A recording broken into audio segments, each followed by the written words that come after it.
Hi students, how are you? Hope you are all safe at home. This is Sridevi, social teacher, KGBV Pendlimari, YSR Kadapa district. Right now, we are in 8th class, first lesson, that is reading and analysis of maps. In the previous session, we have discussed about maps were made by different kinds of people in those ancient time, like Sumerians, Babylonians, Hekatias, Arabs, Chinese, Europeans, and Greeks. We also discussed why they prepared maps, what was the reasons to prepare the maps, and how they made their maps, and some discoveries, etc. These are the topics we discussed in the last session. Now, coming to the present topic, that is colonization, exploration, military use, and map making. Here, let us know some information briefly about European countries who came to India. Who was the first Europeans to enter in India? The Portuguese. Who was the first person enter as a trader? Vasco da Gama. So, Vasco da Gama entered into India in the year 1498. Next European country who came to India, that is Dutch. These were the people from Netherlands. Dutch people arrived in India 1602 and they established their company, Dutch East India Company. And third word came to India, that is English. British East India Company came to India in 1600. Later, they established their rule in India. Next people came to India, that is French people.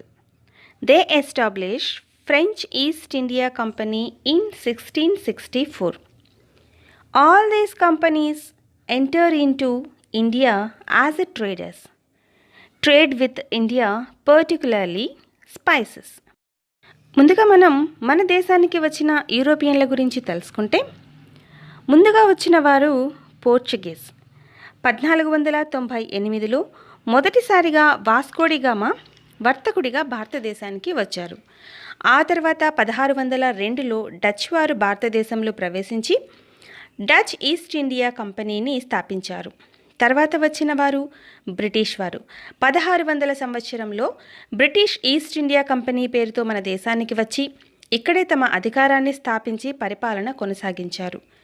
ఆ తర్వాత French వారు కూడా భారతదేశానికి వచ్చి 1664లో French east India కంపెనీని స్థాపించారు. యూరోపియన్లందరూ కూడా కేవలం వ్యాపార నిర్వహణ కోసమే భారతదేశానికి వచ్చారు. వారు భారతదేశంలో నిర్వహించిన ముఖ్యమైన వర్తకం సుగంధ ద్రవ్యాలు. We will see how European powers utilize the maps.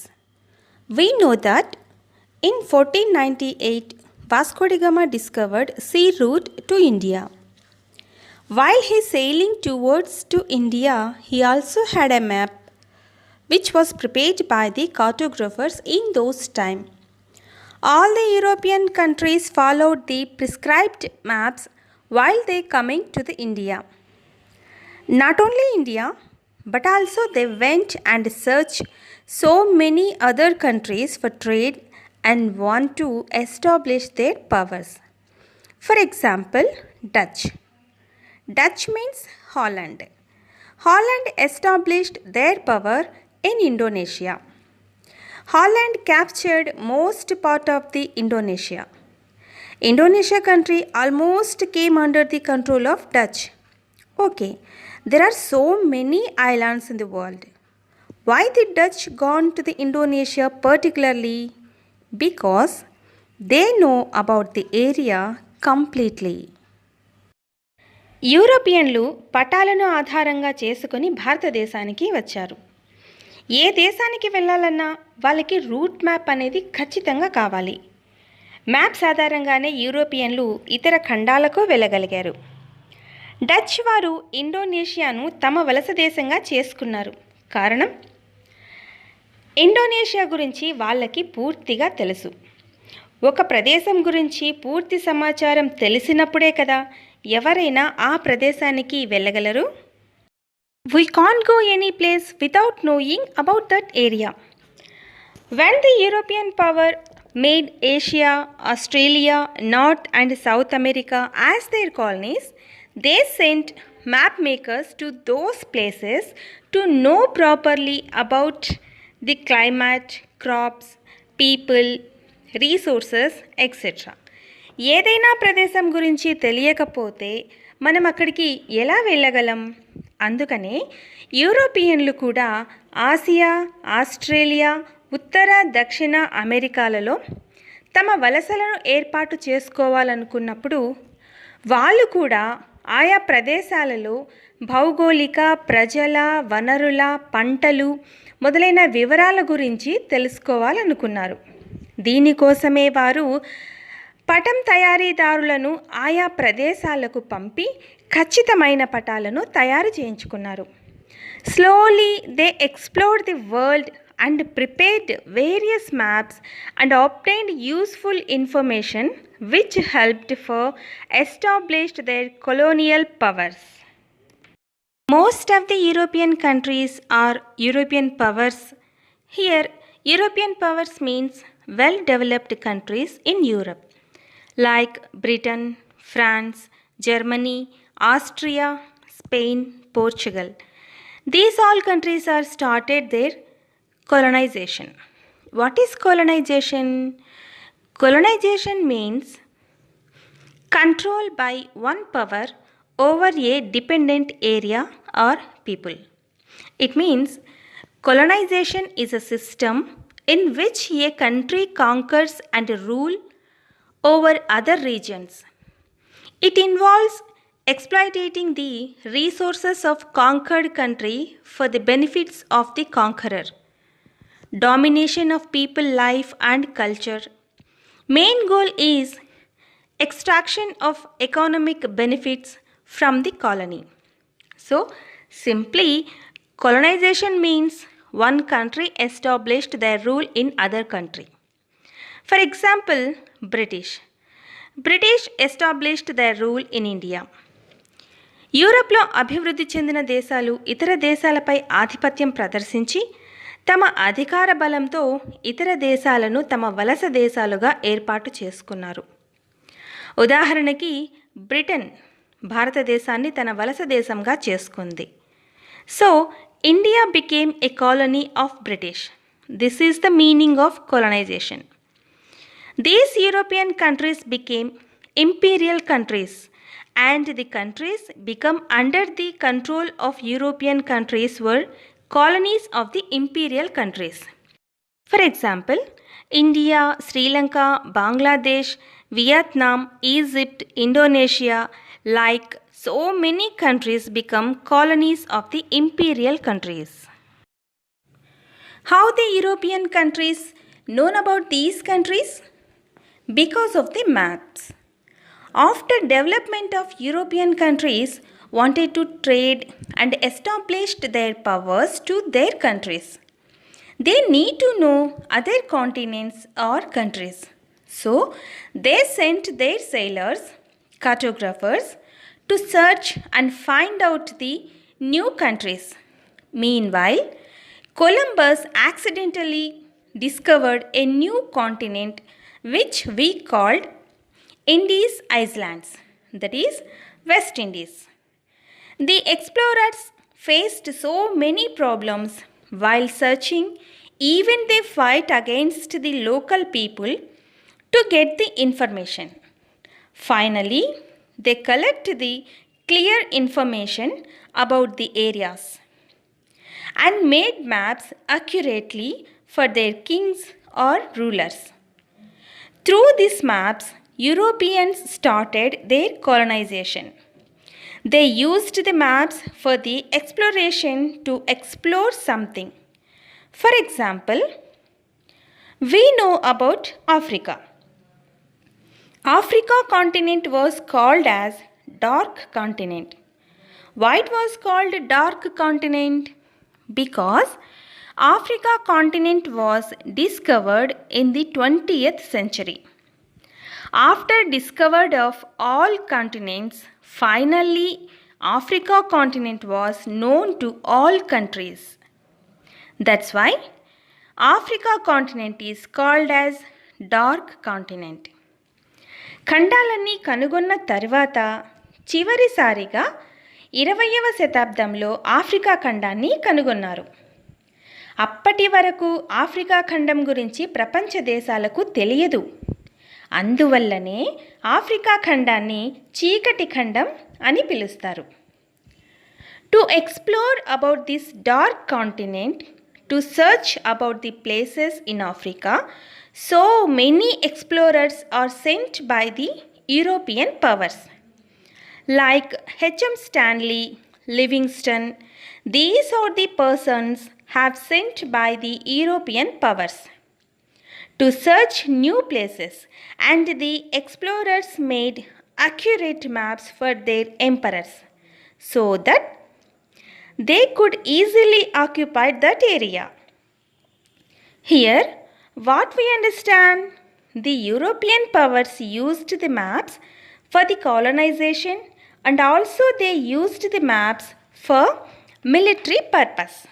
For example, British sent their military to India. Same way, Europeans sent their armies various places or colonies which are made by them. Mughals also made maps. After the Mughals, India came under control of the British. When Britishers ruled India, they started making detailed maps of the interiors of our country. To carry out the survey processes in our country, they established a department called Survey of India. What is meant by survey? Survey means mapping. To see the area and locate the places correctly. Okay, children, do you know where is Survey of India located? Survey of India is located in Uttaranchal. Capital city is Dehradun. What does the Survey of India do? Survey of India prepared the maps. This organization surveyed the entire country and prepare the maps. For example, to survey the India, they have to survey where the forests, where the hills or mountains, where are the rivers and oceans, and where are the deserts, etc. These are the places they survey, then create and sets the map perfectly. For this purpose, Survey of India set up. 1767లో east India company survey of ఇండియాను ఏర్పాటు చేసింది. East India company భారతదేశంలోని ప్రాంతాలను ఆక్రమించుకోవడానికి survey విభాగాన్ని ఏర్పాటు చేసుకుంది. Survey విభాగం ఆర్మీ కలిసి రాజ్యాల ఆక్రమణ కోసం దీనిని కొనసాగించేవి. దీంతో మొదటగా 1767లో పశ్చిమ బెంగాల్లోని కలకత్తాలో సర్వే ఆఫ్ కలకత్తాగా ఏర్పడింది. ఆ తర్వాత survey of Bombay, survey of మద్రాసులను కూడా ఏర్పాటు చేసుకున్నారు. కాలక్రమంలో ఈ మూడింటిని కలిపి సర్వే ఆఫ్ ఇండియాగా మార్చారు. సర్వే ఆఫ్ ఇండియా ప్రధాన కార్యాలయం డెహ్రాడూన్లో ఉంది. At that time James Rennell was appointed as the surveyor general of India. He prepared one of the first survey-based maps of India. Most important thing happened in 1802. In the year 1802, William Lambton started one of the most important geographical surveys in the world. Here, geographical survey means to measure various things, various places, and to determine the heights of different places. William Lambton survey started from Chennai, capital city of Tamil Nadu. Okay, why his survey was started from Chennai? Chennai located in south part of the India.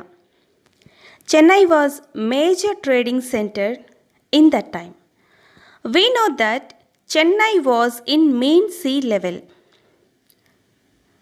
We know that all the heights are measured from sea level.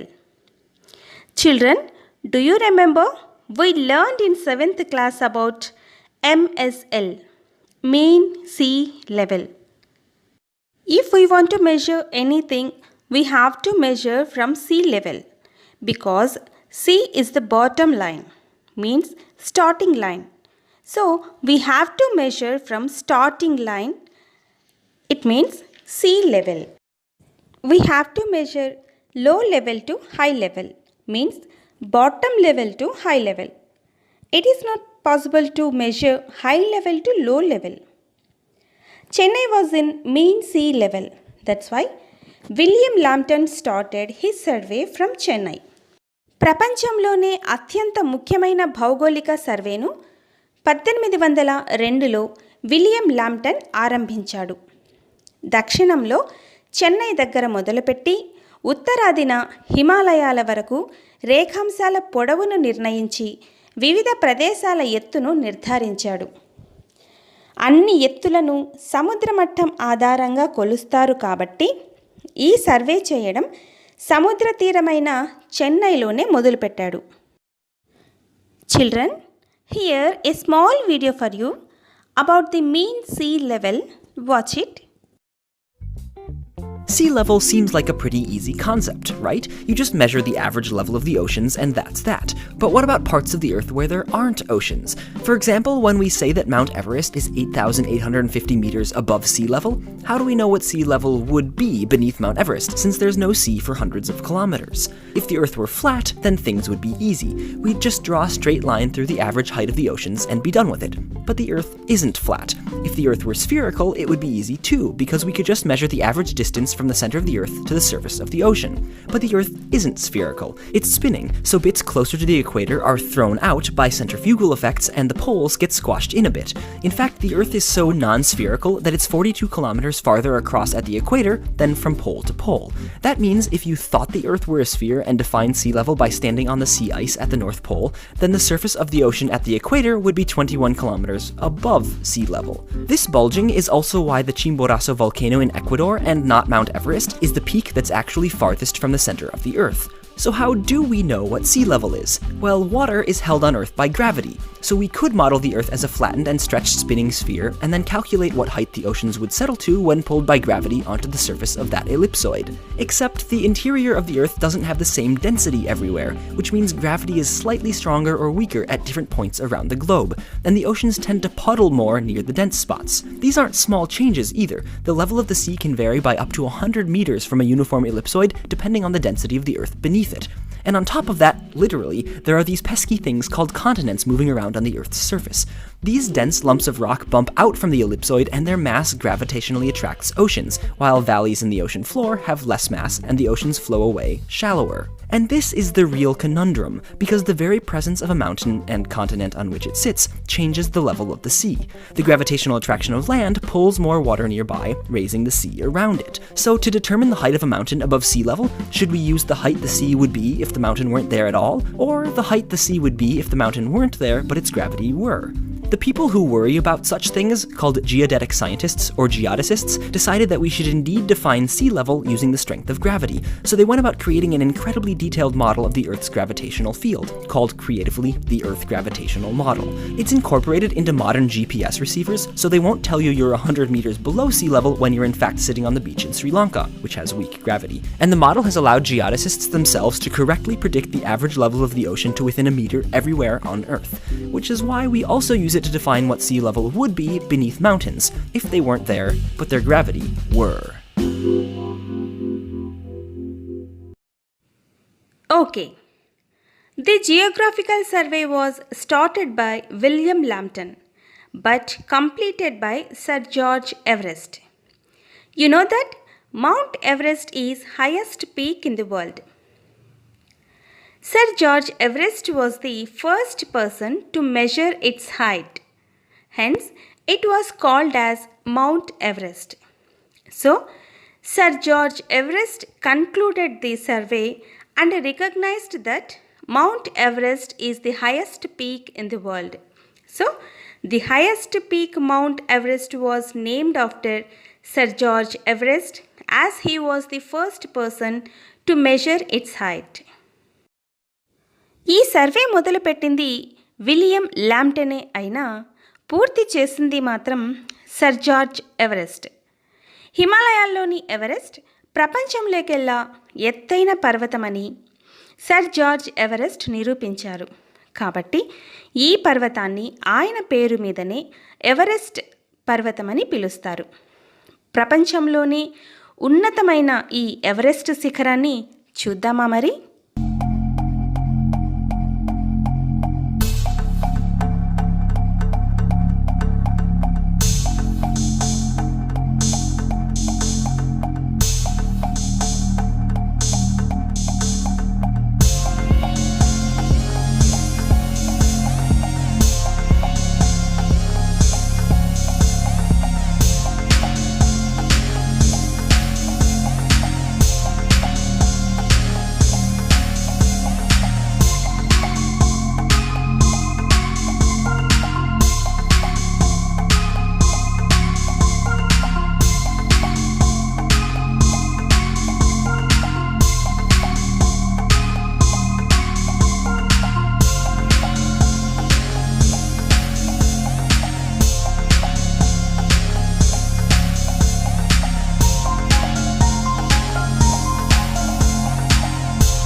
Okay.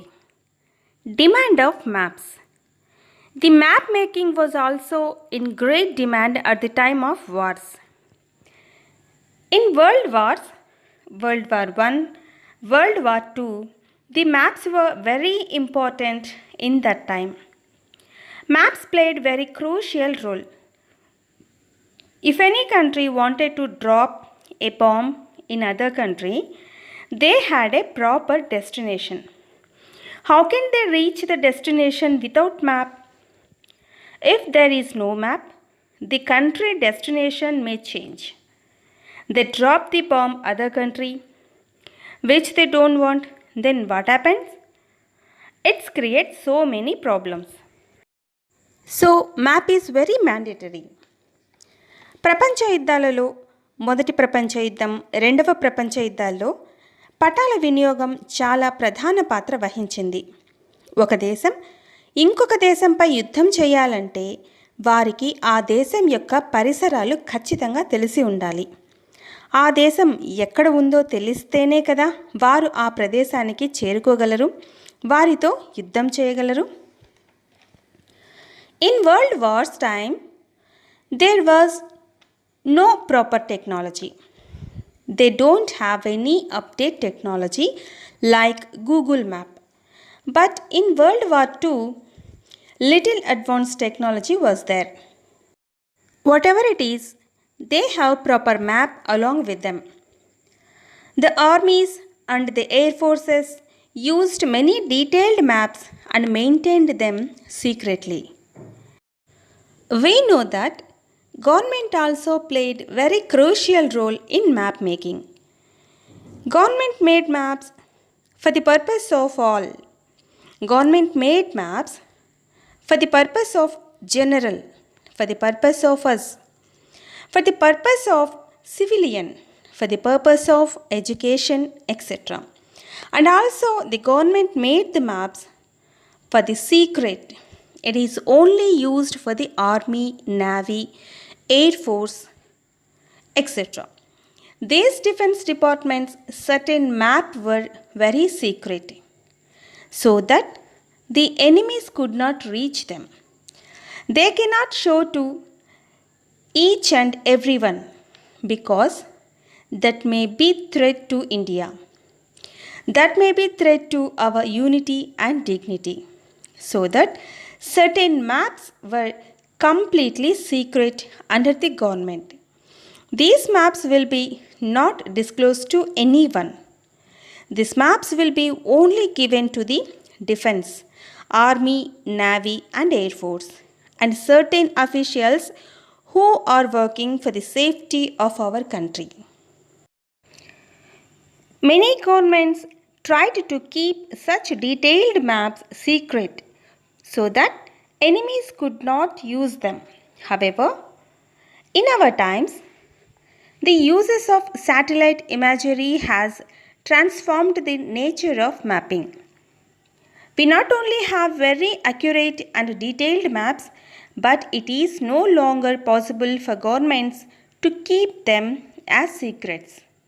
This information is available to all people for study and use today.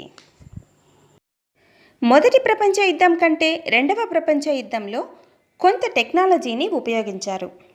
ఆ కాలంలో ఇప్పటిలాగా Google map లాంటివి లేకపోయినా ఖచ్చితమైన map సైనికుల వద్ద ఉండేది.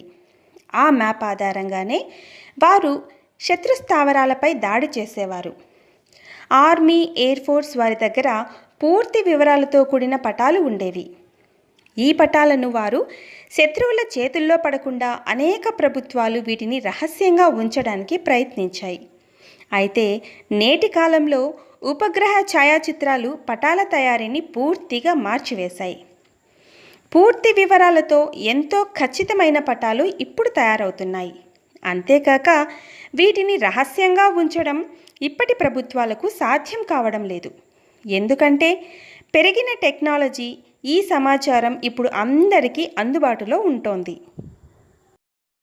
Uses of maps. We are using maps for trade. Trade means business.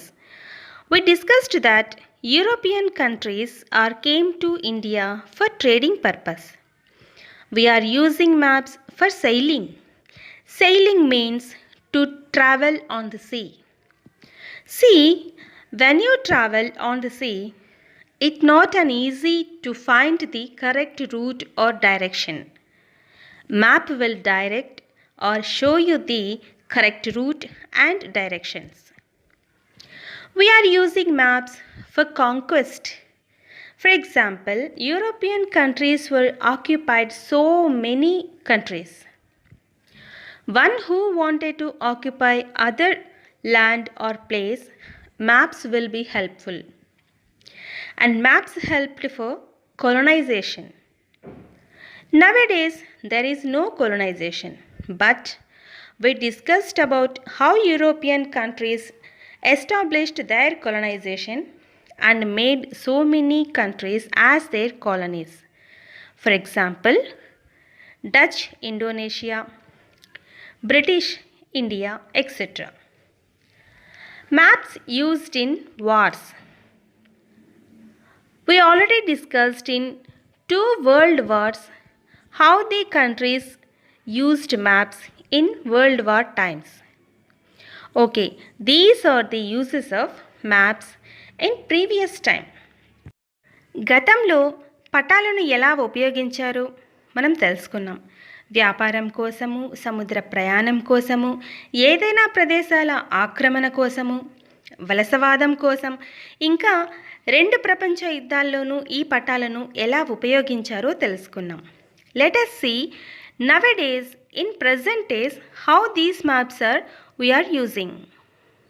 In the world, all countries are trying to develop their country. In this process, the maps are very useful to them.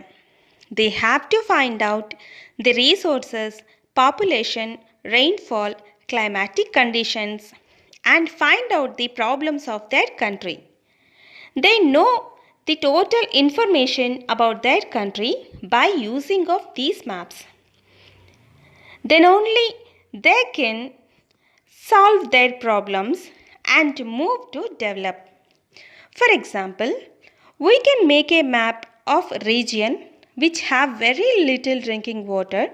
We can compare this map with maps showing water resources, rainfall, groundwater and rivers. Based on this comparison, we can decide what is the best way to make drinking water available to all the people of the region. By sinking tube wells or building dams across streams or making tanks means చెరువులు or bringing water from distant places in large pipes. Similarly, we can plan agricultural development, setting up new industries, building roads, hospitals, and schools with the help of maps. Maps are also used by companies to plan their business or work. For example, a mobile telephone company that wants to spread its network in an area will need maps of villages and towns and about hills and forests to set up microwave towers. Using the maps to set up companies, identify the resources where it is located and set up related companies in that area. Next, to go any places. Nowadays, if we want to go any unknown place, there is no problem at all because Google Map is there to direct the destination. So, we can reach the place easily through the Google Map. For using the maps for the various contexts, if we want to find out the landforms, we need to have a physical map of particular region. If you want to find out the map of rainfall, we need to draw a map which is revealing for us about the rainfall context of a particular region. How was the rainfall in that area, etc. And we also have temperature maps in particular region. So it goes on. We have different kinds of maps emerging according to different kinds of situations. ప్రతి దేశము తన దేశం అభివృద్ధి చెందాలని కోరుకుంటుంది. అందుకు maps ఎంతగానో ఉపయోగపడతాయి. ఆ దేశంలోని వనరులు, పంటలు, వాతావరణ పరిస్థితులు, జనాభా ఎదుర్కొంటున్న సమస్యలు మ్యాప్ ద్వారా గుర్తించి సమస్య పరిష్కారం చేసుకోవడానికి మ్యాప్స్ ఉపయోగపడుతున్నాయి. ఉదాహరణకి, దేశంలో నీటి సమస్య ఉంటే దాని పరిష్కార మార్గం కొరకు బోరుబావులను తవ్వించడం, చెరువులను తవ్వించడం, డ్యామ్లను నిర్మించడం ద్వారా ఆ సమస్యను అధిగమించగలదు. ఇంకా మొబైల్ కంపెనీలు తమ సెల్ టవర్స్ని కొండలపై నిర్మించడానికి మ్యాప్స్ అవసరమవుతున్నాయి. ఇంకా పెరిగిన టెక్నాలజీని ఉపయోగించుకొని మనకు తెలియని ప్రదేశాలకు కూడా గూగుల్ మ్యాప్ ద్వారా చేరుకోగలుగుతున్నాం. దేశ పరిస్థితులను తెలుసుకోవడానికి అనేక రకాల మ్యాప్స్ మనకు ప్రస్తుతం అందుబాటులో ఉన్నాయి. Children, this is today's our lesson. We discussed in this session map making at the time of colonization. When Britishers ruled India, they started making detailed maps of the interiors of our country. Britishers established a department called Survey of India. James Runnel was appointed as the Surveyor General of India. In 1802, William Lambton started one of the most important geographical surveys in the world. We discussed about MSL, mean sea level, and Sir George Everest concluded the survey and recognized that Mount Everest is the highest peak in the world. Mount Everest was named after Sir George Everest as he was the first person to measure its heights. And demand of maps. Map making was also in great demand at the time of wars. Different types of maps, various uses of maps previous days, and uses of maps in our times. These are the topics we discussed in this session. Children, hope you understood. Thank you.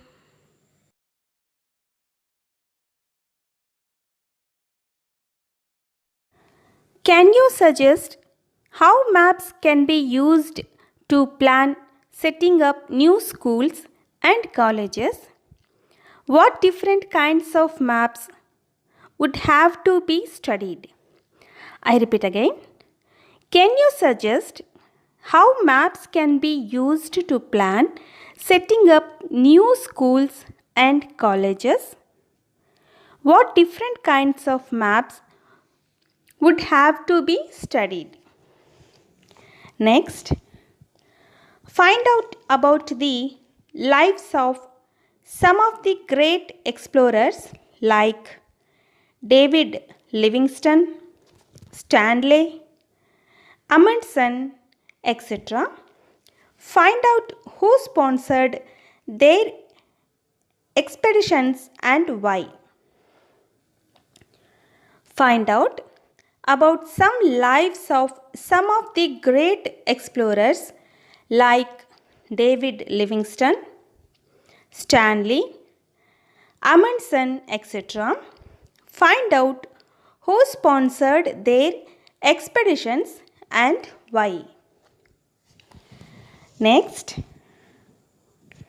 if someone wants to choose an appropriate place to set up a hospital, what kind of maps would be useful to him or her? I repeat again. If someone wants to choose an appropriate place to set up a hospital, what kind of maps would be useful to him or her?